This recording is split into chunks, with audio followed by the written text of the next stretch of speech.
Depuis que Peter avait sauvé Listigré, elle et ses guerriers étaient prêts à donner leur vie pour lui.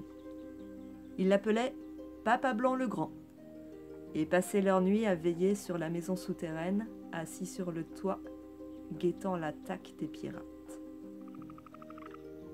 Nous sommes à présent à la lisière du soir qui devait rester dans les mémoires comme la nuit des nuits, en raison de toutes les aventures qui s'y déroulèrent. Peter commença par sortir pour savoir l'heure, ce qui impliquait de trouver le crocodile et de rester à ses côtés jusqu'à ce que le réveil sonne. Lorsqu'il rentra à la maison, les enfants avaient fini de manger. « Salut Bobonne !» lança-t-il à Wendy. « Quel plaisir de vous retrouver, toi et les enfants !»« C'est moi qui lui ai expliqué qu'on appelle les mamans Bobonne !» chuchota Michael à l'oreille de Frisoton. « Peter !» répondit-elle avec fermeté.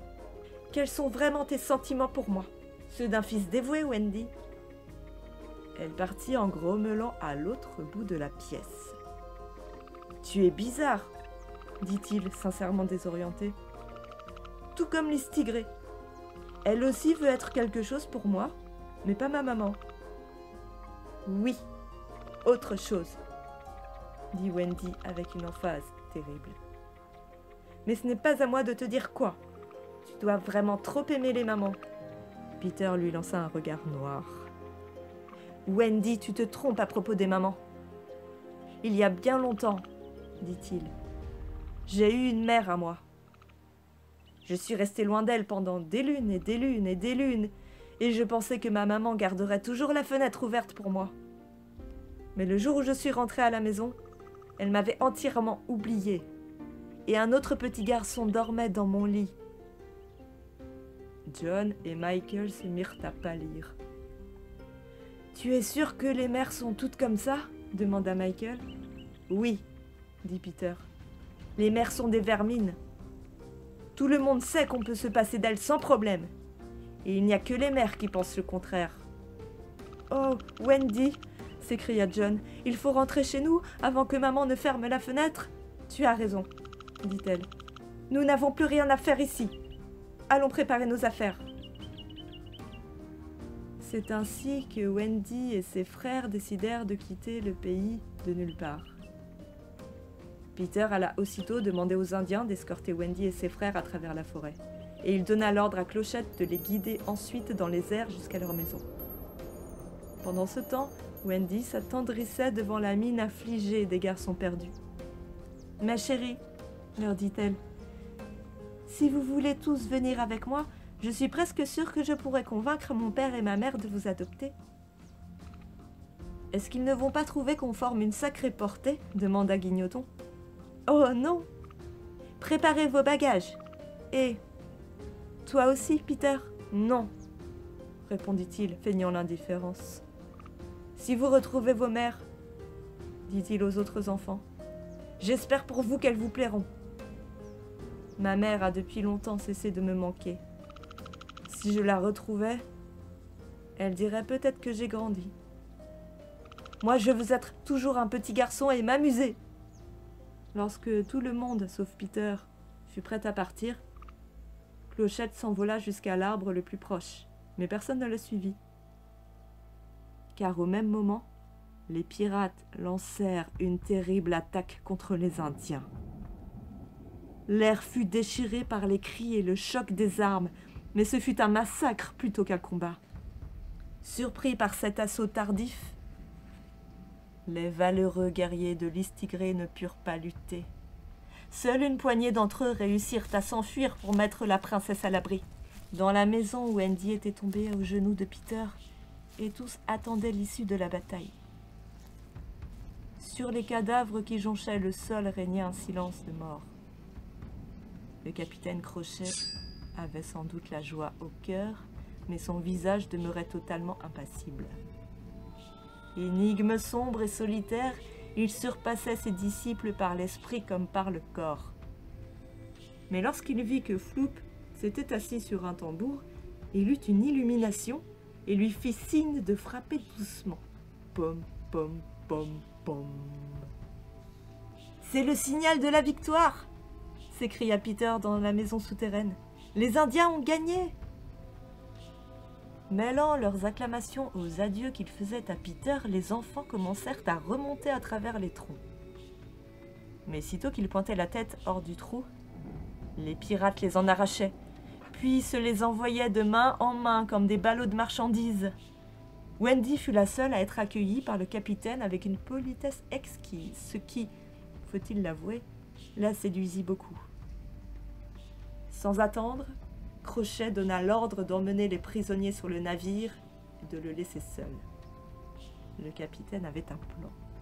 Il avait remarqué que Plume avait grossi à force de boire trop d'eau, au point qu'il avait progressivement élargi le trou de l'arbre par où il descendait dans la maison. Une grande personne pouvait désormais y entrer. Crochet, prenant son souffle, rassembla son courage et descendit. Et il parvint à une porte située à la base de l'arbre. De là, il put apercevoir son ennemi. Peter dormait paisiblement, car il ignorait tout de la tragédie qui se jouait à la surface. Après avoir dit adieu à Wendy et aux autres, il avait joué de la flûte et s'était assoupi. En le voyant si calme, Crochet aurait pu s'attendrir, mais le sourire de Peter, même dans son sommeil, témoignait d'une arrogance insupportable pour le capitaine. Si sa rage avait fait éclater son corps en 100 petits morceaux, au lieu de chercher à se rassembler, il se serait précipité sur le dormeur. Cependant, la poignée de la porte était trop basse pour Crochet et il ne parvenait pas à l'ouvrir. C'est alors qu'il vit, sur une étagère à portée de sa main, le médicament de Peter. Comprenant immédiatement de quoi il s'agissait, il sortit un flacon de poison qu'il portait toujours sur lui et en versa 5 gouttes dans la fiole. Lorsqu'il eut terminé, il jeta sur sa victime un long regard de triomphe, puis remonta en inspirant, non sans difficulté, à travers l'arbre. Parvenu à la surface, le capitaine semblait l'esprit même du mal sortant de sa tanière. Le crocodile sonnait environ 10 heures lorsque Peter fut réveillé par la fée Clochette. Elle voltait dans tous les sens, le visage en feu, la robe tachée de boue. « Qu'y a-t-il » demanda Peter. Lorsque la fée lui raconta ce qui s'était passé, Peter voulut partir en toute hâte pour sauver ses amis. Devant la porte, il vit le médicament que Wendy l'encourageait toujours à prendre. En signe de fidélité, il voulut le boire. Sa main se referma sur la fiole et il leva le coude. « Non !» cria Clochette qui avait entendu Crochet se féliciter de son piège. Elle vola à toute allure à travers la pièce et au moment où la première goutte allait toucher les lèvres de Peter, elle lui arracha la fiole et la but en entier. « Dis donc, Clochette, comment oses-tu boire mon médicament » dit Peter furieux. « La fiole était empoisonnée, dit-elle en chancelant, et à présent, je vais être morte. »« Tu as voulu me sauver ? Mais pourquoi, Clochette, pourquoi ?» Elle voleta encore, mais ses ailes ne la portaient plus. Elle atterrit en catastrophe sur l'épaule de Peter et lui murmura « Gros malin, va !» avant de s'effondrer. Le garçon la prit dans ses bras et se mit à pleurer. À chaque instant, la lumière de la fée devenait de plus en plus faible. C'est alors que Peter se rappela qu'elle pouvait être sauvée si les enfants croyaient aux fées. Il ouvrit grand les bras et s'adressa à tous ceux qui rêvaient du pays de nulle part, aux garçons et aux filles en pyjama, aux bébés tout nus dormant dans leur berceau qui sont toujours plus près de Peter qu'on ne le pense. « Les enfants, est-ce que vous y croyez ?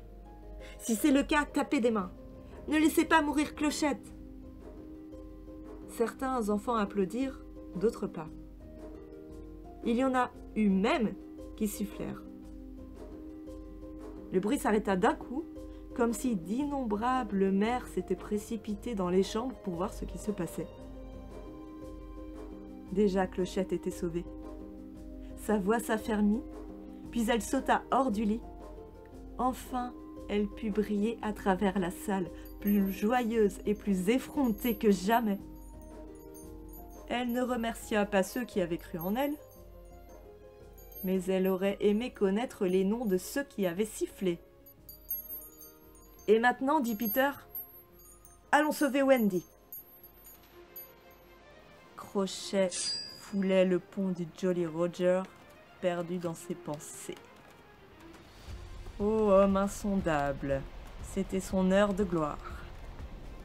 Plus jamais Peter ne se trouverait en travers de son chemin. Tous les autres garçons seraient bientôt noyés dans la mer. « La gloire, ce brillant joujou m'appartient !» se disait-il. Mais n'enviez pas le capitaine Crochet, car de sombres pensées l'agitaient. Il se sentait si seul qu'il en penchait la tête comme une fleur coupée. Sur son ordre, on tira les malheureux prisonniers hors de la cale, à l'exception de Wendy, et on les aligna face à lui. « Eh bien, les amis, vous allez être précipités par-dessus bord. Mais j'ai de la place pour 2 garçons de cabine. Qui est volontaire? Toi, par exemple ?» Guignoton répondit prudemment.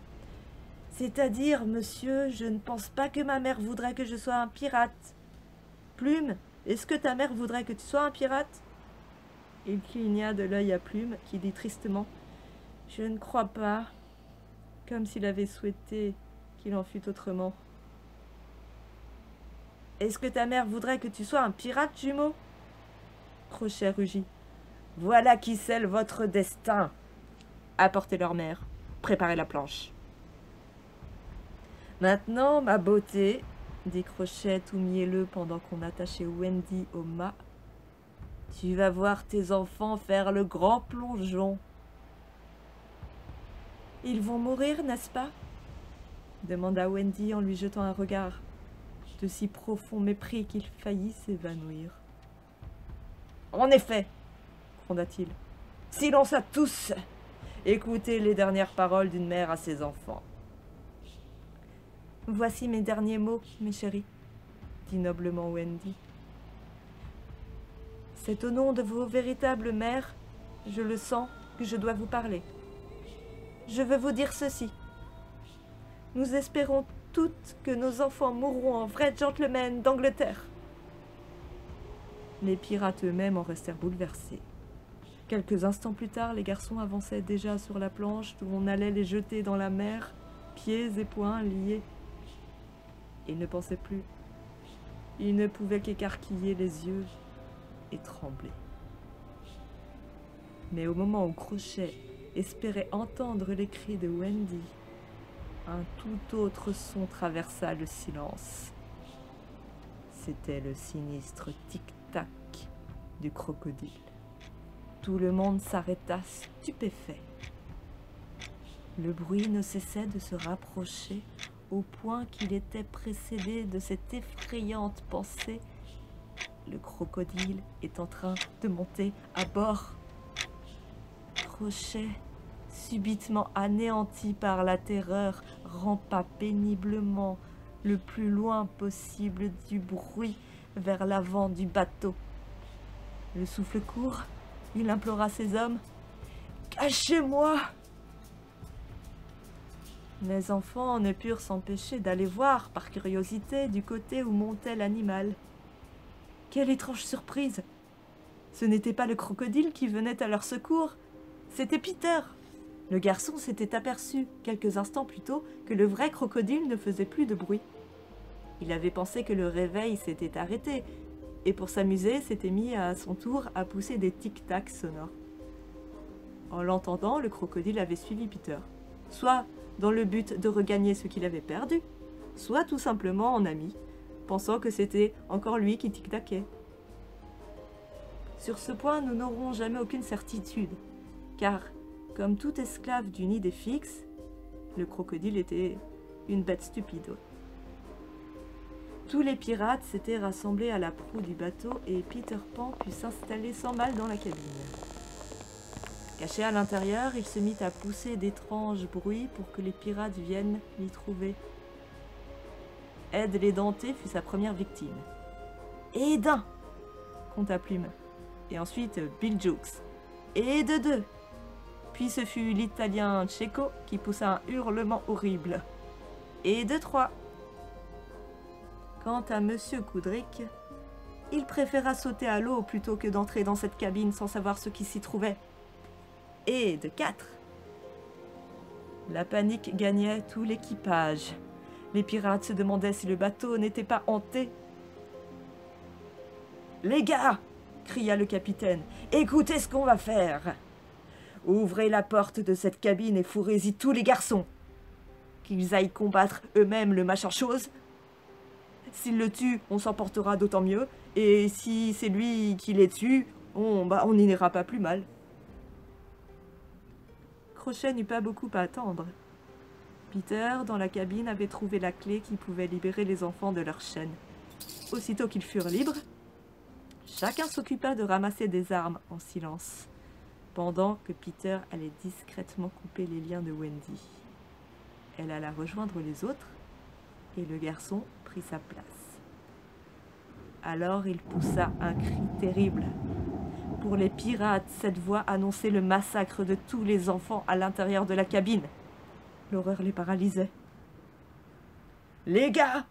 dit Crochet sans faiblir. « Il y a quelqu'un à bord qui doit nous porter la poisse. »« Ouais, » grondèrent-ils, un bonhomme avec un crochet.